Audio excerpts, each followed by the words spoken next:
Hi there. Today we will be visiting the Lido stationery shop and checking out items of different shapes and sizes. Oh look, it's erasers, pencils and notebooks everywhere on all the glass shelves. And here is a vast collection of books on various subjects. But amongst all, the arrangement of books has caught my attention. This experience reminds me of a similar situation in histograms, where bars of different sizes are arranged vertically. A histogram uses bars of different heights to represent the data pictorially. Let us try and construct a histogram for the number of pens sold in a given price range. Here, the price range of pens sold represents the class interval, and the number of pens sold represents the frequency. The first step is to convert inclusive class interval to exclusive class interval. The second step is to draw two perpendicular lines called axes. Usually, the frequency of the given data is plotted on the y-axis, whereas the class intervals are plotted on the x-axis. The third step is to fix the scale for both the axes. Let's target the y-axis first. Now, as the given frequencies are multiples of 5, let's fix the scale to 1 centimeter equals to 5 units on the y-axis.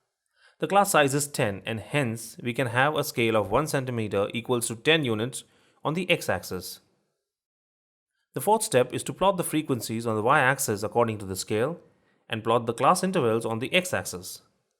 Since the class intervals start from 10 instead of 0, we show a zigzag line near the origin and this is called a kink.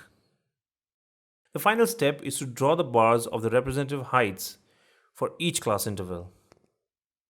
The first class interval is 10 to 20 having a frequency of 15.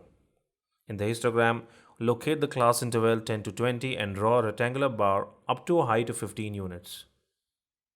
The next class interval is 20 to 30 having a frequency of 20. In the histogram, locate the class interval 20 to 30 and draw a rectangular bar up to a height of 20 units. Having done this, since the next class interval has frequency 30, locate the class interval 30 to 40 and draw a rectangular bar up to a height of 30 units. Subsequently, the proportionate rectangular bars of height 25 units and 5 units are drawn for the last two class intervals 40 to 50 and 50 to 60 respectively. This completes the histogram depicting the given frequency distribution. Oh, it's 9 p.m. and the stationery shop is about to close. See you next time.